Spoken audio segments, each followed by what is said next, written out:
नमस्कार, plus news में आपका स्वागत है। मैं हूं आपके साथ राजकृष्ण। डालते अभी तक की मुख्य हेडलाइंस पर। राज्यसभा के लिए जदयू के अनिल हेगड़े ने भरा नामांकन। सीएम नीतीश कुमार समेत कई नेता हुए शामिल। ट्रेन में फिर से यात्रियों को करना होगा कोविड नियम का पालन। रेल यात्रा के दौरान अब मास्क लगाना जरूरी। नालंदा के सोनू की मदद के लिए उतरे सोनू सूद, कराया सीबीएसई स्कूल में एडमिशन। संभावित बाढ़ व सुखाड़ की पूर्व तैयारी को लेकर हुई समीक्षा बैठक। सीएम नीतीश कुमार ने अधिकारियों को दिए कई दिशा निर्देश। अब खबरें विस्तार से। बिहार के मुख्यमंत्री नीतीश कुमार एनडीए के नेता बिहार विधानसभा पहुंचे, जहां राज्यसभा के लिए जदयू प्रत्याशी अनिल हेगड़े के नॉमिनेशन में सभी शामिल हुए। राज्यसभा के लिए किंग महेंद्र के निधन से खाली पड़ी सीट पर होने वाले उपचुनाव में जदयू के अनिल हेगड़े का निर्विरोध चुना जाना तय था। नामांकन की आखिरी तारीख नज़दीक थी। जदयू प्रत्याशी अनिल हेगड़े के नामांकन में एनडीए के कई नेता शामिल हुए। इस दौरान सीएम नीतीश कुमार ने कहा है कि हम सबों के उम्मीदवार हैं और बहुत खुशी है। जब से ये उम्मीदवार बने हैं तब से सभी लोग खुश हैं। ये शुरू से ही काम करते रहे हैं। तो वहीं मुख्यमंत्री नीतीश कुमार ने आरसीपी सिंह को राज्यसभा भेजने के सवाल पर टालमटोल किए। नीतीश कुमार ने यहाँ तक कह दिया कि फिलहाल इस पर कुछ नहीं कहेंगे।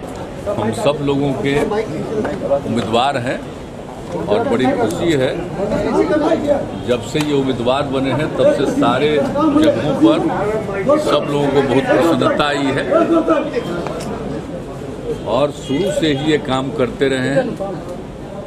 जॉर्ज फर्नांडिस साहब के साथ बहुत ही बचपन से ही अपना काम करते रहे हैं तो और हम लोगों के साथ एक बहुत संबंध है और हमेशा कभी किसी चीज़ के लिए इन्होंने आज तक इच्छा नहीं प्रकट की कि हमको कुछ मिलना चाहिए। इनको कोई इच्छा कभी कुछ नहीं प्रकट की, सब दिन काम करते रहे। जॉर्ज साहब के लिए थे, फिर हम सब लोग उन्हीं के नेतृत्व में काम कर रहे थे। वो नहीं रहे तो भी और जब भी लगातार ये पार्टी के लिए ही काम करते रहे। तो इस बार हम लोगों के मन में सब लोगों का आपस में बैठ करके बातचीत किए, सबके मन में ये बात थी कि भाई इनको एक अवसर मिलना चाहिए। तो वही हम लोगों ने किया। तो फिर अभी ये आए हैं, लेकिन इनकी कोई व्यक्तिगत कोई ख्वाहिश नहीं थी। ये लगातार काम करने वाले व्यक्ति हैं और आप जान लीजिए कि बहुत अच्छे व्यक्ति हैं और पहले भी तो कितना मूवमेंट करते रहते थे। यंग एज में भी जितना ये आंदोलन करते रहते थे और काम करते रहे हैं, तो ये बड़ी खुशी की बात है और सब लोगों का सहयोग मिला है, समर्थन मिला है। इसीलिए लोगों के उम्मीदवार बड़ी खुशी की बात है और कभी जब इच्छा करे तो आप लोग इनसे बतियाइए। सब लोग कह रहे हैं कि उदाहरण दिया है सर आपने, एक मेहनत करने वाले व्यक्ति को सर जो जगह दी गई है सर, इनाम है, हनुमान की तरह सेवा। खाली कोई मेरा व्यक्तिगत नहीं है, सब लोगों से राय विचार किया, सब लोगों की इच्छा थी। ये इतना काम करते रहे हैं शुरू से कि सबकी इच्छा थी कि इस बार इनको मौका मिलना चाहिए।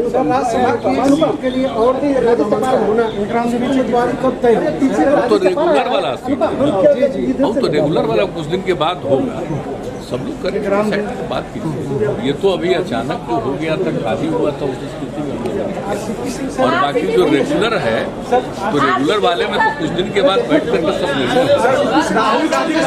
उसमें कोई आप लोगों को इस सब पर कोई प्रश्न पूछना, कुछ करना, इसकी कोई जरूरत नहीं है। क्या ज्ञान वापी वाले मामले को क्या कहना चाहेंगे?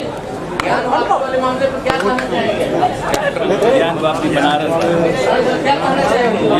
हमसे कहा के लिए कोई राय नहीं रहे, आप अपना ही राय रखिए। ज्ञानवापी मामले पर बिहार के डिप्टी सीएम रेणु देवी ने मीडिया के सामने अपनी बातों को रखा। उन्होंने कहा है कि भूले बिसरी सभ्यता संस्कृति को उच्च शिखर पर ले जाना हमारा काम है। इसमें माहौल बिगड़ने की कोई बात नहीं, जो सत्य है वो सत्य है। देखिए, जो संस्कार और संस्कृति है, अगर भूला बिछड़ा अगर संस्कृति मेरे सामने आता है तो लोगों को चाहिए कि अपनी संस्कृति और विरासत को उच्च शिखर पर ले जाना। लोग कह रहे हैं कि सौहार्द बिगड़ेगा, माहौल बिगड़ेगा ऐसे में देश का, क्या कहेंगे? अरे कब तक हम लोग वो चीज राजनीति करते रहेंगे? कब तक करेंगे? करेंगे तो अपने संस्कृति की रक्षा करेंगे और अपने संस्कार की रक्षा करेंगे। माहौल को बिगड़ने की कोई माहौल बिगड़ने की बात नहीं है। जो सत्य है वो सत्य है। आर्थिक अपराध इकाई के द्वारा एक वीडियो के खिलाफ कार्रवाई की गई। बताया गया कि पूर्णिया जिले के डगरुआ प्रखंड के वीडियो अजय कुमार प्रिंस के खिलाफ 2 से अधिक संपत्ति अर्जित करने का आरोप लगा था, जिसकी सूचना पर ईओयू की टीम ने लगातार एक के बाद एक कई छापे मारे। ईओयू के अनुसार डगरुआ वीडियो ने अपने आय से लगभग 229% अधिक संपत्ति अर्जित किए हैं, जो उसने अपने और अपने परिवार के नाम जमा किए हैं, जिसके खिलाफ शिकायत सामने आई थी। सूचना सही पाए जाने के बाद वीडियो के खिलाफ एक के बाद एक उनके आवास पर छापेमारी की गई। रेल यात्रा के दौरान कोरोना प्रोटोकॉल की फिर वापसी हो रही है। आपको बता दें कि रेलवे ने यात्रियों के लिए ट्रेन में सफ़र के दौरान मास्क लगाना फिर जरूरी कर दिया है। यात्रियों को फेस कवर मास्क लगाना जरूरी है। कोविड प्रोटोकॉल का पालन करने के लिए रेलवे ने एडवाइजरी जारी किया है। आपको बता दें कि गृह मंत्रालय के द्वारा पिछले दिनों जारी कोविड-19 से संबंधित प्रोटोकॉल के मद्देनजर रेल मंत्रालय की ओर से रेलवे से यात्रा करने वाले यात्री के लिए संशोधित प्रोटोकॉल जारी किया गया, जिसके तहत स्टेशन या ट्रेन में प्रवेश या निकासी के समय फेस कवर या मास्क लगाने की सलाह दी गई है।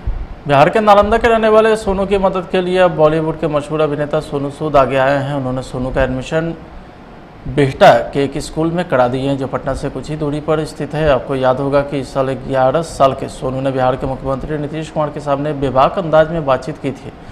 उन्होंने अपनी शिक्षा को लेकर सीएम नीतीश कुमार के आगे झोली फैलाई थी और कहा था कि मेरे पिताजी शराब पीने में पैसे खत्म कर देते हैं, मेरे पास पढ़ने लिखने की व्यवस्था नहीं है, मैं बड़ा होकर IAS बनना चाहता हूं, लेकिन सरकारी स्कूल में पढ़ाया नहीं जाता। सोनू का मुख्यमंत्री से बातचीत का यह वीडियो सोशल मीडिया पर तेज़ी से वायरल हो गया था, जिसके बाद अलग अलग पार्टी के नेता सोनू से मिलने नालंदा पहुंचे थे। भाजपा नेता और राज्यसभा सांसद सुशील मोदी ने सोनू का एडमिशन नवोदय विद्यालय में कराने की बात कही थी। उन्होंने बच्चे के अकाउंट में हर महीने 2000 रुपया भी देने का वादा किया था, जिसके बाद जन अधिकार पार्टी के राष्ट्रीय अध्यक्ष पप्पू यादव भी सोनू से मिलने नालंदा पहुंचे और 50,000 की मदद की थी। तो वहीं सोनू सूद ने अपने ट्विटर हैंडल पर ट्वीट कर लिखा है कि सोनू की सुन ली भाई, स्कूल का बस्ता बांधिए, आपकी पूरी शिक्षा और हॉस्टल की व्यवस्था हो गई है। बिहार के सीएम नीतीश कुमार की अध्यक्षता में संभावित बाढ़ व सुखाड़ की पूर्व तैयारी की समीक्षा बैठक की गई। बैठक में भारतीय मौसम विज्ञान विभाग के प्रतिनिधि ने इस साल मानसून सत्र के दौरान वर्षापात के पूर्वानुमान की जानकारी दी। तो वहीं आपदा प्रबंधन विभाग के सचिव संजय कुमार अग्रवाल ने भी प्रस्तुतिकरण के माध्यम से संभावित बाढ़ व सुखाड़ की पूर्व तैयारी से संबंधित मुख्य बातों की जानकारी दी। समीक्षा बैठक के दौरान मुख्यमंत्री ने अधिकारी को कई दिशा निर्देश दिए। मुख्यमंत्री नीतीश कुमार की अध्यक्षता में सचिवालय स्थित संवाद में संभावित बाढ़ व सुखाड़ की पूर्व तैयारी की समीक्षा बैठक की गई। बैठक में भारतीय मौसम विज्ञान विभाग के प्रतिनिधि ने इस साल मानसून सत्र के दौरान वर्षापात के पूर्वानुमान की जानकारी दी। रोहतास जिले के डेहरी थाना क्षेत्र के मथुरी मडई टोला में एक युवक को अपराधी ने गोली मारकर हत्या कर दी। अपराधी ने युवक के सीने में सटाकर गोली मारी, जिससे उसकी मौके पर मौत हो गई। मृतक की पहचान मथुरी मडई टोला निवासी गुलाम अली उर्फ सोनू के रूप में की गई है। आपको बता दें कि सोनू एक आटा मिल चलाता था। मिल मालिक की हत्या के बाद अपराधी मौके से फरार हो गए हैं। गोली की आवाज़ सुन जुटे ग्रामीणों ने पुलिस को सूचना दी। डेहरी थाना का फ़ोन नहीं उठाए जाने पर किसी ने एसपी को फ़ोन कर सूचना दी। मधुबनी नगर के वाटसन +2 हाई स्कूल के मैदान में श्रम संसाधन विभाग, बिहार सरकार और जिला नियोजनालय मधुबनी के द्वारा जिला स्तरीय रोजगार सह व्यावसायिक मार्गदर्शन मेला का भव्य आयोजन किया गया। इस मेले में राज्य के सभी जिलों के तकनीकी एवं गैर तकनीकी क्षेत्रों में योग्यता रखने वाले अभ्यर्थियों में युवक एवं युवती ने निजी क्षेत्र में रोजगार प्राप्त करने के लिए भाग लिया है। इस अवसर पर नौकरी प्रदाता के साथ साथ कौशल विकास से संबंधित अन्य संस्थाएं भी मौजूद रहीं। मेले के दौरान विभिन्न सरकारी विभाग का स्टॉल भी लगाया गया। चूंकि इतना ही कह करके अभिनंदन तो सभी लोग जो आज इतनी गर्मी में आए हुए हैं, बताइए गर्मी का हाइट है और सभी लोग आए, इतना ज्यादा लोग यहाँ आए हुए हैं, इसलिए जो जहाँ से आए हैं एक एक व्यक्ति को हम प्रणाम करते हैं। माता बहन को हम इतना ही कहेंगे कि आप जो आए हैं, आप भविष्य का निर्माण करने के लिए आए हैं और जितना स्टेज पे सारे लोग बैठे हुए हैं वो हमारे सभी मधुबनी जिला के सब सोच रखने वाले लोग हैं। पॉजिटिव सोच के साथ सभी को आए हुए हैं कि मधुबनी की तरक्की कैसे हो। केवल मेरा आग्रह है कि आप लगातार मंत्री हैं। मधुबनी जिले के हरलाखी थाना क्षेत्र के बिशौली गांव स्थित बैंक ऑफ इंडिया की शाखा में एक महिला के खाते से हुई अवैध निकासी मामले की जांच करने बैंक अधिकारी बैंक शाखा पहुंचे, जबकि पीड़ित महिला का आरोप है कि जांच अधिकारी ने महिला से कुछ भी बयान नहीं लिया है। हालांकि इस जांच की पूर्व सूचना महिला को दी गई थी और जांच के दौरान बैंक में महिला को उपस्थित रहने को कहा गया था। जब जांच अधिकारी वहां पहुंचे तो महिला बैंक से संबंधित सभी कागजात लेकर उपस्थित हो गई थी। इस दौरान जांच अधिकारी ने उक्त बैंक के शाखा कर्मी से करीब 1 घंटे तक बंद चैम्बर में बातचीत की और जिसके बाद जाने लगे। तो वहीं मधुबनी के अरेर थाना अध्यक्ष राजकिशोर कुमार ने गुप्त सूचना के आधार पर कपसिया ब्रह्मस्थान से 7 प्लास्टिक बोरे में बंद नेपाल निर्मित 860 बोतल देशी शराब और 144 बोतल नेपाल निर्मित बियर का केन सहित एक मोबाइल बरामद किया है। तो वहीं मौके से कारोबारी भागने में सफल रहा। बरामद शराब को पुलिस बल के सहयोग से थाना लाया गया, जहां बरामद शराब की गिनती कर कारोबार में संलग्न लोगों के विरुद्ध बिहार शराबबंदी कानून के सुसंगत धाराओं में मामला दर्ज करने की प्रक्रिया जारी रही। व्यवहार न्यायालय सासाराम में मलीपुर के एक युवक ने अपनी पत्नी पर अवैध संबंध मारपीट किडनैपिंग का आरोप लगाते हुए सीजीएम सासाराम में परिवाद दायर किया है। मामला रोहतास जिले के चिनारी थाना के मलीपुर का बताया जाता है। घटना के संबंध में पीड़ित युवक पप्पू पासवान ने बताया कि उसके पत्नी का अवैध संबंध उसके भतीजा से है, जहां मना करने पर युवक के पत्नी ने अपने पति को मारपीट करते हुए किडनैपिंग करवाकर मारने का प्रयास किया। मामले को लेकर पीड़ित पति ने चिनारी थाना पहुंचे, जहां चिनाई थाने की पुलिस में चोटिल युवक पप्पू कुमार को प्राथमिक उपचार कराया गया। पत्नी भाई के लड़का संग अवैध संबंध करती है गलत, और मारने डांटने के बाद वो फोन करके अपने मायके से बुला देती है, बोलती है कि हमारा पिताजी हमारा मायके वाला सब नस्लाइट ऐसे वैसे हैं, मरवा देंगे तुमको, धमकी देती है बार बार। और रात को 9 बजे, अभी 15 तारीख को क्या घटना हुआ? 15 तारीख को 9 बजे रात को हम खाना खाने वाले थे, सो गए थे। वहाँ पर बुला के हमको रात के बुलाए और पूरा जब मार पीट करके हमको टेम्पू में बांध कर खींच करके ले गया, पूरा छाती पर लात दबा दबा गर्दन पे ले गया अपने गांव। वहाँ से ले जाके जंगल में खुरमाबाद बालू गजरी नदी में हमको डुबा डुबा मारा, गर्दन पर लाठी से दबा दबा मारा। हमको चोर को तरफ बांध के डंटा से में लटका दिया पेड़ में रात भर। कहाँ की घटना? ये चौड़ी गांव का घटना, खुरमाबाद नदी के। कहाँ के रहने वाले आप? मलीपुर गांव है हमारा। कौन थाना? थाना केस लिखा? नहीं, थाना वहाँ पर गए 2 दिन के बाद हमको छोड़ा गया उधर से, तो दवाई हुआ सरकारी हॉस्पिटल में, और थाना पर केस नहीं दर्ज किया गया हमारा। क्या नाम पड़ेगा आपका? आपका हमारा नाम दालगोजन पासवान। बिहार के वैशाली जिले में अपराधी का कहर छात्राओं पर टूट रहा है। आलम यह है कि 1 सप्ताह के अंदर 2 छात्राओं की गोली मारकर हत्या कर दी गई, जिससे इलाके में दहशत का माहौल है। मामला लालगंज थाना क्षेत्र से जुड़ा है, जहां प्रखंड कार्यालय रोड में नाका नंबर 2 के पास अज्ञात अपराधी ने ट्यूशन पढ़ाकर लौट रही बीकॉम सेकंड ईयर की छात्रा अंकिता शर्मा की गोली मारकर हत्या कर दी है। छात्रा के सीने में 2 गोली मारी गई, जिसके बाद गंभीर हालत में उसे लालगंज रेफर अस्पताल भेजा गया, जहां से हाजीपुर सदर अस्पताल उसे भेज दिया गया। लेकिन हाजीपुर सदर अस्पताल पहुंचते ही चिकित्सक ने उसे मृत घोषित कर दिया। फिलहाल आज के खबर में इतना ही। आप देखते हैं प्लस न्यूज़। नमस्कार। बिहार के मुख्यमंत्री नीतीश कुमार एनडीए के नेता बिहार विधानसभा पहुंचे, जहां राज्यसभा के लिए जदयू प्रत्याशी अनिल हेंगड़े के नॉमिनेशन में सभी शामिल हुए। राज्यसभा के लिए किंग महेंद्र के निधन से खाली पड़ी सीट पर होने वाले उपचुनाव में जदयू के अनिल हेंगड़े का निर्विरोध चुना जाना तय था। नामांकन की आखिरी तारीख नज़दीक थी। जदयू प्रत्याशी अनिल हेंगड़े के नामांकन में एनडीए के कई नेता शामिल हुए। इस दौरान सीएम नीतीश कुमार ने कहा है कि हम सबों के उम्मीदवार हैं और बहुत खुशी है, जब से ये उम्मीदवार बने हैं तब से सभी लोग खुश हैं, ये शुरू से ही काम करते रहे हैं। तो वहीं मुख्यमंत्री नीतीश कुमार ने आरसीपी सिंह को राज्यसभा भेजने के सवाल पर टालमटोल किए। नीतीश कुमार ने यहाँ तक कह दिया कि फिलहाल इस पर कुछ नहीं कहेंगे। हम सब लोगों के उम्मीदवार हैं और बड़ी खुशी है, जब से ये उम्मीदवार बने हैं तब से सारे जगहों पर सब लोगों को बहुत प्रसन्नता आई है और शुरू से ही ये काम करते रहे हैं। जॉर्ज फर्नांडिस साहब के साथ बहुत ही बचपन से ही अपना काम करते रहे हैं, तो और हम लोगों के साथ एक बहुत संबंध है और हमेशा कभी किसी चीज़ के लिए इन्होंने आज तक इच्छा नहीं प्रकट की कि हमको कुछ मिलना चाहिए।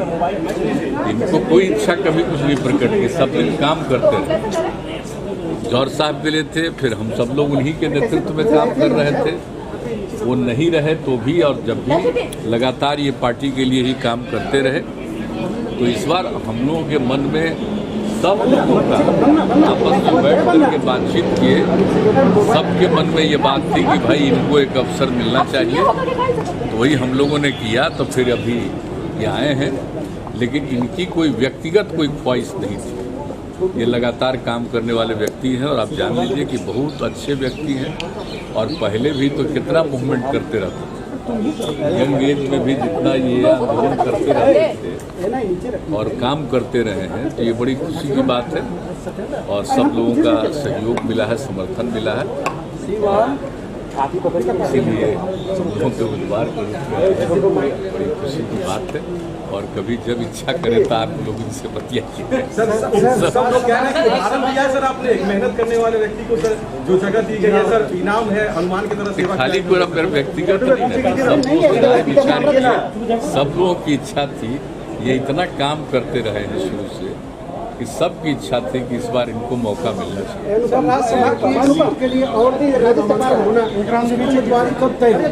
तो रेगुलर वाला तो रेगुलर वाला कुछ दिन के बाद होगा, सब लोग करेंगे बात की।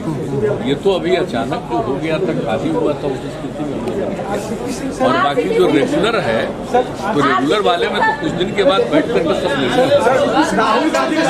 उसके लिए कोई आप लोगों को इस सब पर कोई प्रश्न पूछना, कुछ करना, इसकी कोई जरूरत नहीं है। क्या ज्ञान वापी वाले मामले पर क्या कहना चाहेंगे? ज्ञान वापी वाले मामले पर क्या कहना चाहेंगे? ज्ञान वापी बनारस क्या कहना चाहेंगे?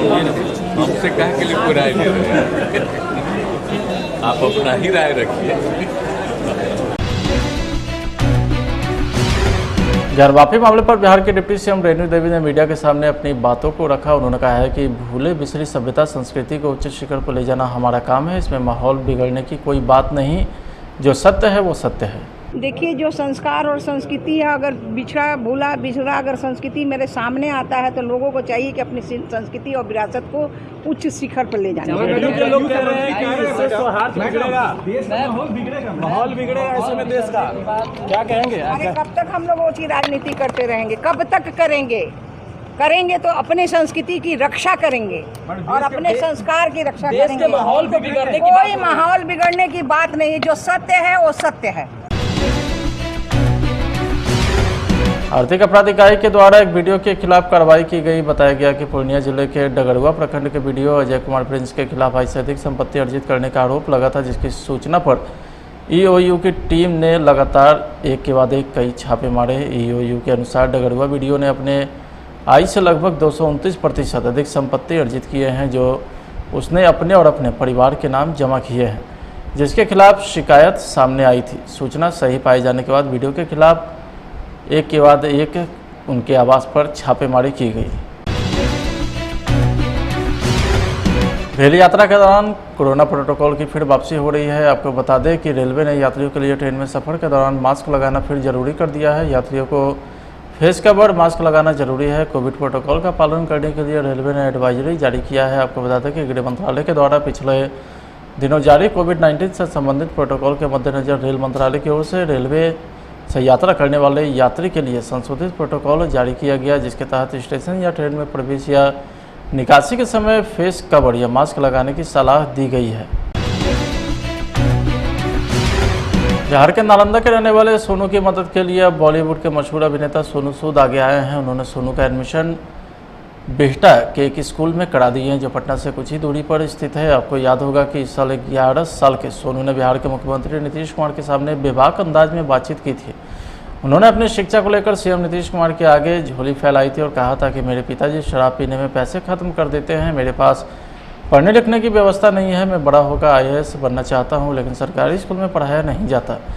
सोनू का मुख्यमंत्री से बातचीत का यह वीडियो सोशल मीडिया पर तेज़ी से वायरल हो गया था, जिसके बाद अलग अलग पार्टी के नेता सोनू से मिलने नालंदा पहुंचे थे। भाजपा नेता और राज्यसभा सांसद सुशील मोदी ने सोनू का एडमिशन नवोदय विद्यालय में कराने की बात कही थी। उन्होंने बच्चे के अकाउंट पे हर महीने 2000 रुपया भी देने का वादा किया था, जिसके बाद जन अधिकार पार्टी के राष्ट्रीय अध्यक्ष पप्पू यादव भी सोनू से मिलने नालंदा पहुंचे और 50,000 की मदद की थी।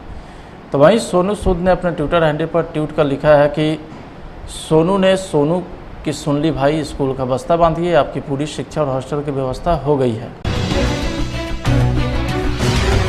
बिहार के सीएम नीतीश कुमार की अध्यक्षता में संभावित बाढ़ व सुखाड़ की पूर्व तैयारी की समीक्षा बैठक की गई। बैठक में भारतीय मौसम विज्ञान विभाग के प्रतिनिधि ने इस साल मानसून सत्र के दौरान वर्षापात के पूर्वानुमान की जानकारी दी। तो वहीं आपदा प्रबंधन विभाग के सचिव संजय कुमार अग्रवाल ने भी प्रस्तुतिकरण के माध्यम से संभावित बाढ़ व सुखाड़ की पूर्व तैयारी से संबंधित मुख्य बातों की जानकारी दी। समीक्षा बैठक के दौरान मुख्यमंत्री ने अधिकारी को कई दिशा निर्देश दिए। मुख्यमंत्री नीतीश कुमार की अध्यक्षता में सचिवालय स्थित संवाद में संभावित बाढ़ एवं सुखाड़ की पूर्व तैयारी की समीक्षा बैठक की गई। बैठक में भारतीय मौसम विज्ञान विभाग के प्रतिनिधि ने इस साल मानसून सत्र के दौरान वर्षापात के पूर्वानुमान की जानकारी दी। रोहतास जिले के डेहरी थाना क्षेत्र के मथुरई मड़ई टोला में एक युवक को अपराधी ने गोली मारकर हत्या कर दी। अपराधी ने युवक के सीने में सटाकर गोली मारी, जिससे उसकी मौके पर मौत हो गई। मृतक की पहचान मथुरई मड़ई टोला निवासी गुलाम अली उर्फ सोनू के रूप में की गई है। आपको बता दें कि सोनू एक आटा मिल चलाता था। मिल मालिक की हत्या के बाद अपराधी मौके से फरार हो गए हैं। गोली की आवाज़ सुन जुटे ग्रामीणों ने पुलिस को सूचना दी। डेहरी थाना का फोन नहीं उठाए जाने पर किसी ने एसपी को फोन कर सूचना दी। मधुबनी नगर के वाटसन +2 हाई स्कूल के मैदान में श्रम संसाधन विभाग, बिहार सरकार और जिला नियोजनालय मधुबनी के द्वारा जिला स्तरीय रोजगार सह व्यावसायिक मार्गदर्शन मेला का भव्य आयोजन किया गया। इस मेले में राज्य के सभी जिलों के तकनीकी एवं गैर तकनीकी क्षेत्रों में योग्यता रखने वाले अभ्यर्थियों में युवक एवं युवती ने निजी क्षेत्र में रोजगार प्राप्त करने के लिए भाग लिया है। इस अवसर पर नौकरी प्रदाता के साथ साथ कौशल विकास से संबंधित अन्य संस्थाएं भी मौजूद रहीं। मेले के दौरान विभिन्न सरकारी विभाग का स्टॉल भी लगाया गया। पूरा करें, चूंकि इतना ही कह करके अभिनंदन तो सभी लोग जो आज इतनी गर्मी में आए हुए हैं। बताइए, गर्मी का हाइट है और सभी लोग आए, इतना ज्यादा लोग यहाँ आए हुए हैं, इसलिए जो जहाँ से आए हैं एक एक व्यक्ति को हम प्रणाम करते हैं। माता बहन को हम इतना ही कहेंगे कि आप जो आए हैं, आप भविष्य का निर्माण करने के लिए आए हैं। और जितना स्टेज पे सारे लोग बैठे हुए हैं वो हमारे सभी मधुबनी जिला के सब सोच रखने वाले लोग हैं। पॉजिटिव सोच के साथ सभी को आए हुए हैं कि मधुबनी की तरक्की कैसे हो। केवल मेरा आग्रह है कि आप लगातार मंत्री हैं। मधुबनी जिले के हरलाखी थाना क्षेत्र के बिशौली गांव स्थित बैंक ऑफ इंडिया की शाखा में एक महिला के खाते से हुई अवैध निकासी मामले की जांच करने बैंक अधिकारी बैंक शाखा पहुंचे, जबकि पीड़ित महिला का आरोप है कि जांच अधिकारी ने महिला से कुछ भी बयान नहीं लिया है। हालांकि इस जांच की पूर्व सूचना महिला को दी गई थी और जांच के दौरान बैंक में महिला को उपस्थित रहने को कहा गया था। जब जांच अधिकारी वहां पहुंचे तो महिला बैंक से संबंधित सभी कागजात लेकर उपस्थित हो गई थी। इस दौरान जांच अधिकारी ने उक्त बैंक के शाखा कर्मी से करीब 1 घंटे तक बंद चैम्बर में बातचीत की और जिसके बाद जाने लगे। तो वहीं मधुबनी के अरेर थाना अध्यक्ष राजकिशोर कुमार ने गुप्त सूचना के आधार पर कपसिया ब्रह्मस्थान से 7 प्लास्टिक बोरे में बंद नेपाल निर्मित 860 बोतल देशी शराब और 144 बोतल नेपाल निर्मित बियर का केन सहित एक मोबाइल बरामद किया है। तो वहीं मौके से कारोबारी भागने में सफल रहा। बरामद शराब को पुलिस बल के सहयोग से थाना लाया गया, जहां बरामद शराब की गिनती कर कारोबार में संलग्न लोगों के विरुद्ध बिहार शराबबंदी कानून के सुसंगत धाराओं में मामला दर्ज करने की प्रक्रिया जारी रही। व्यवहार न्यायालय सासाराम में मलीपुर के एक युवक ने अपनी पत्नी पर अवैध संबंध मारपीट किडनैपिंग का आरोप लगाते हुए सीजीएम सासाराम में परिवाद दायर किया है। मामला रोहतास जिले के चेनारी थाना के मलीपुर का बताया जाता है। घटना के संबंध में पीड़ित युवक पप्पू पासवान ने बताया कि उसके पत्नी का अवैध संबंध उसके भतीजा से है, जहां मना करने पर युवक के पत्नी ने अपने पति को मारपीट करते हुए किडनैपिंग करवाकर मारने का प्रयास किया। मामले को लेकर पीड़ित पति ने चेनारी थाना पहुंचे, जहां चिनाई थाने की पुलिस में चोटिल युवक पप्पू कुमार को प्राथमिक उपचार कराया गया। पत्नी भाई का लड़का संग अवैध संबंध करती है गलत, और मारने डांटने के बाद वो फोन करके अपने मायके से बुला देती है, बोलती है कि हमारा पिताजी हमारा मायके वाला सब नस्लाइट ऐसे वैसे हैं, मरवा देंगे तुमको, धमकी देती है बार बार। और रात को 9 बजे, अभी 15 तारीख को क्या घटना हुआ? 15 तारीख को 9 बजे रात को हम खाना खाने वाले थे, सो गए थे। वहाँ पर बुला के हमको रात के बुलाई और पूरा जब मार पीट करके हमको टेम्पू में बांध कर खींच करके ले गया। पूरा छाती पर लात दबा दबा गर्दन पे ले गया अपने गांव। वहाँ से ले जाके जंगल में खुरमाबाद बालू गुजरी नदी में हमको डुबा डुबा मारा, गर्दन पर लाठी से दबा दबा मारा। हमको चोर की तरफ बांध के डंटा से में लटका दिया पेड़ में रात भर। कहाँ की घटना? ये चौड़ी गाँव का घटना, खुरमाबाद नदी के। कहाँ के रहने वाले आप? मलीपुर गाँव हमारा। कौन थाना? थाना केस लिखा? नहीं, थाना वहाँ पर गए 2 दिन के बाद हमको छोड़ा गया उधर से। तो दवाई हुआ सरकारी हॉस्पिटल में और थाना पर केस नहीं दर्ज किया गया हमारा।